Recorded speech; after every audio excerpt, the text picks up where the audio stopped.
फरमाते हैं कि मैं ना मजदूर लेने गया, बगदाद के चौक में मजदूर बैठे होते थे, तो मेरी उन मजदूरों में से ना एक नौजवान बच्चे पे नजर पड़ी। बड़ा कमजोर सा वजूद था, लेकिन चेहरे पर इबादत का निशान था। माथा बताता था कि नमाज का बड़ा ख्याल रखता है। मैं उसके करीब गया। चेहरे भी बड़ा कुछ बताते हैं ना, चेहरों में भी बड़ी रानाई होती है। फरमाते हैं मैं करीब गया, मैंने उसको कहा बेटे मजदूरी करोगे? तो कहने लगा मजदूरों में बैठा हूँ तो हुजूर मजदूरी के लिए ही तो बैठा हूँ। तो मैंने कहा कि चलो फिर। कहने लगा नहीं मेरी कुछ शर्तें। मैंने कहा बताओ। कहने लगा पहली शर्त यह है कि लोग 4 दिनार दिहाड़ी लेते हैं, मैं 3 दिनार लूँगा। मैंने कहा यार भाई तो बड़ी बेहतरीन है, बाकी भी इस तरह की रख ले। उसने कहा हुजूर दूसरी शर्त यह है कि मैं आपकी मुकम्मल बात मानूंगा, लेकिन जब अजान हो जाएगी फिर आपकी नहीं सुनूंगा। तीसरी बात उसने ये की कि हुजूर मैं आपके घर में काम करूंगा पर आपके किसी सवाल का जवाब नहीं दूंगा। कहते मैंने कहा यार तू बड़ा अजीब है, शर्तें तो मालिकों की होती हैं। कहने लगा जी बहरहाल मैं शर्तें लगा के जाता हूँ। फरमाते मैं उसे घर ले आया, काम मैंने उसको बताया, तो जो काम मजदूर सारे दिन में करता है ना उसने 2 घंटे में ही कर दिया। हमारे मजदूर सिगरेट पीने में भी तो आधा घंटा लगाते हैं, वो चाय पीने जाएं तो पौना घंटा वहां। उनको भी तो दयानतदारी करनी चाहिए कि नहीं करनी चाहिए? ने मुआहदा किया है ना जी, तो पूरा उतरना चाहिए ना।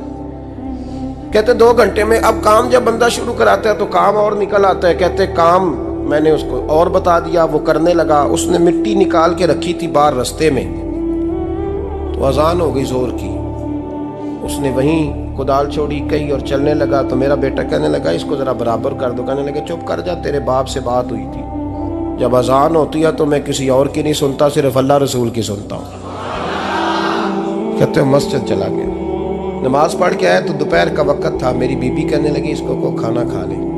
कहते हमने कहा खाना खा लो, तो कहने लगा मैंने रोज़ा रखा हुआ, रमज़ान भी नहीं था, नफली रोज़ा रखा हुआ। फरमाते हैं शाम हुई, मैंने 3 दिनार दिए। तो मैंने कहा तेरा नाम क्या है? कहने लगा मैंने आपसे कहा था मैं किसी सवाल का जवाब नहीं दूंगा। कहते वो चला गया। अगले दिन मैं फिर लेने गया उसे, काम कुछ और निकल आए। तो लोगों ने बताया वो सिर्फ हफ्ते वाले दिन आता है। मैंने कहा क्यों? कहने लगे जी वो कहता है मेरा हफ्ते का खर्चा 3 दिनार है, जब 3 दिनार कमा लेता हूँ तो बाकी सारा टाइम अल्लाह रसूल की जिक्र में गुजार दिया करता हूँ। फरमाते हैं अजीब। अगले हफ्ते मैं फिर लेने गया, मैंने पूरा हफ्ता इंतजार किया कि काम उसी से कराना है। मैं जब गया तो मैंने कहा चलो। कहने लगा मेरी शर्तें याद है ना? और मैंने कहा याद है भाई साथ चल। फरमाते हैं काम कराया, 2-3 हफ्ते वो आता रहा। एक हफ्ते में गया तो लोगों ने कहा हुजूर आज नहीं आया। क्यों? कहने लगे बीमार हो गए। कहाँ घर है? कहने लगे बगदाद के कब्रिस्तान के पीछे जो कच्ची आबादी है उसमें रहता है। फरमाते मैं गया, दरवाजे पे दस्तक दी तो कहने लगा हुजूर आप हैं? दरवाज़ा खोला है, आ जाइए। फरमाते हैं मैं अंदर गया तो मैंने कहा तुम्हें कैसे पता चला मैं आया हूँ? कहने लगा हुजूर अल्लाह वाले हो, आप नहीं आना था, वरना अमीर तो गरीबों का पता लेने कोई नहीं आते। कहते मैं करीब गया तो कहने लगा मैं आपका इंतज़ार कर रहा था, तेज़ बुखार है, तप रहा। जेब से कुछ पैसे निकाले, कहने लगा ये पैसे रख लें। एक अंगूठी निकाली, कहने लगा हुजूर आज रात को मेरा इंतकाल हो जाएगा, इन पैसों का कफन खरीद के सुबह जनाजा पढ़ के मुझे दफन कर देना, और जब दफन करो तो ये अंगूठी लेके असर के बाद हारून रशीद के पास जाना।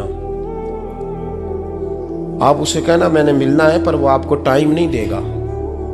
आप उसको आवाज़ दीजिएगा कि तेरी एक अमानत है मेरे पास, फिर वो आपसे मिलेगा तो अंगूठी दे दें, फिर आप मेरी तरफ से फारिग हैं। हज़रत फरमाने लगे तेरा नाम? और कहने लगा हुजूर वक़्त थोड़ा है, आज रात मैंने जाना है, बड़ी लंबी माफ़ी मांगनी है रब करीम से, अगर मुनासिब समझे तो मुझे अपने रब से तन्हाई कर दे दें। फरमाते हैं मैं आ गया पर उसकी बातों ने मुझे सारी रात सोने नहीं दिया। फरमाते हैं सुबह बड़ी मुश्किल से सूरज निकला, मैं गया दरवाजे पे हाथ रखा तो दरवाज़ा खुला हुआ था। अंदर दाखिल हुआ तो खुशबुएं मेरा इस्तकबाल कर रही थी। जब चेहरे से कपड़ा हटाया तो उसका तो इंतकाल हो चुका। इंतकाल हो चुका है, ऐसे है जैसे किसी का दीदार करके सोया।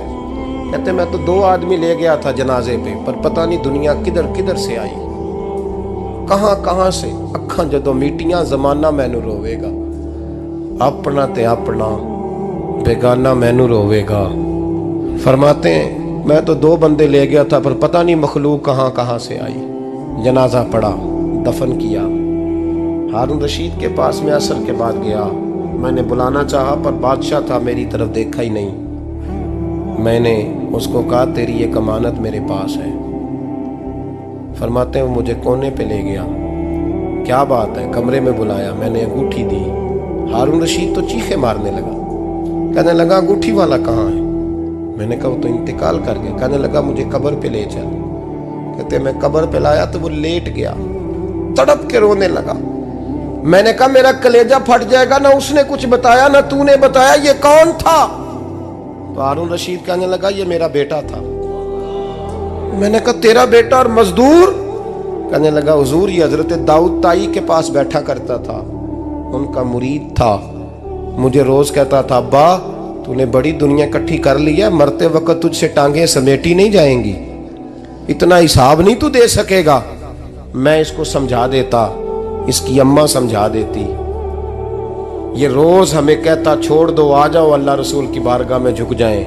हम समझ। एक दिन ये चला गया, कहने लगा फिर तुम्हारा रास्ता और है और मेरा रास्ता और है। ये सोने की अंगूठी गलती से इसके पास रह गई, गलती से हीरे की अंगूठी चली गई। कहने लगा देखो मेरे बेटे ने आज वो भी वापस कर दी है। फिर तड़प के कहने लगा हारून रशीद था तो ये मेरा बेटा, पर मेरा मुर्शद निकला, मेरा पीर निकला। भाई जिंदगी तो बड़ी थोड़ी है ना।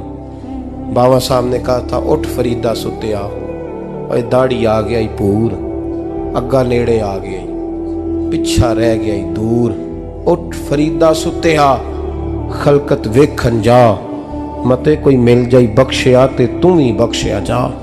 उठ फरीदा सुत्या झाड़ू दे मसीत, तू सुते रब जागदा, तेरी डाडे नाल परीत। मेरा रब हमें भी अपनी बारगाह में कबूल फरमा।